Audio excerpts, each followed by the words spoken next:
స్వచ్ఛ భారత్ స్వచ్ఛ తెలంగాణ కార్యక్రమంలో ప్రజలు భాగస్వాములు కావాలని మంత్రి పొన్నం ప్రభాకర్ పిలుపునిచ్చారు.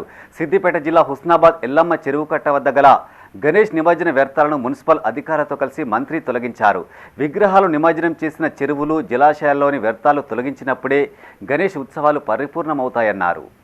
సిద్దిపేట జిల్లా హుస్నాబాద్ ఎల్లమ్మ చెరువు కట్ట వద్ద గణేష్ నిమజ్జన వ్యర్థాలను మున్సిపల్ అధికారులతో కలిసి మంత్రి పొన్నం ప్రభాకర్ తొలగించారు. గణేష్ నవరాత్రి ఉత్సవాలు విగ్రహాల నిమజ్జనంతోనే ముగియలేదన్నారు. జలాశయాలు చెరువుల్లోని వ్యర్థాలను తొలగించాలని సూచించారు. తెలంగాణ వ్యాప్తంగా ఉన్న జలాశయాలు చెరువుల్లో నిమజ్జన వ్యర్థాలను గణేష్ మండప నిర్వాహకులు తొలగించాలని విజ్ఞప్తి చేశారు. ప్రజలు సామూహిక బాధ్యతగా పరిసరాలను పరిశుభ్రంగా ఉంచుకోవాలని కోరారు.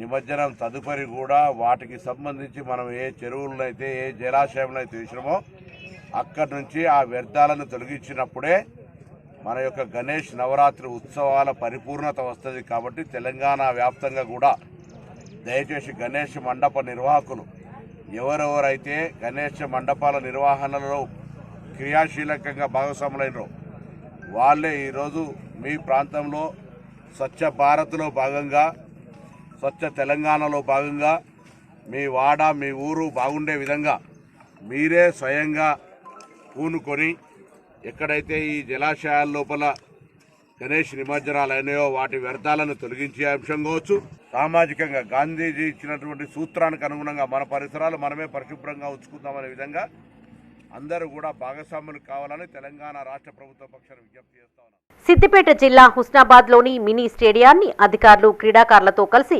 మంత్రి పొన్నం ప్రభాకర్ సందర్శించారు. ఈ సందర్భంగా బ్యాడ్మింటన్ క్రీడాకారులతో కలిసి కాసేపు షటిల్ ఆడారు. అనంతరం మున్సిపల్ అధికారులు క్రీడాకారులతో కలిసి స్వచ్ఛత సేవ ప్రతిజ్ఞ చేయించారు. హుస్నాబాద్లోని ఖాళీ స్థలాల్లో మురుగునీరు లేకుండా చూసుకోవాలన్నారు. చెత్తా చెదారం ఎక్కడ పడితే అక్కడ పడవేయొద్దని సూచించారు. మినీ స్టేడియం అభివృద్ధిపై క్రీడాకారుల సలహాలు సూచనలు తీసుకున్నారు. అక్టోబర్ 2 గాంధీ గారి జయంతి దాకా స్వచ్ఛత పరిశుభ్రతకు సంబంధించి ఒక కార్యక్రమం తీసుకున్నారు. మీ అందరు ఇక్కడ హుస్నాబాద్ టౌన్ కానీ మండలంలో ఎక్కడున్నా హుస్నాబాద్లో కూడా చాలా ఓపెన్ ప్లేసెస్ ఉన్నాయి.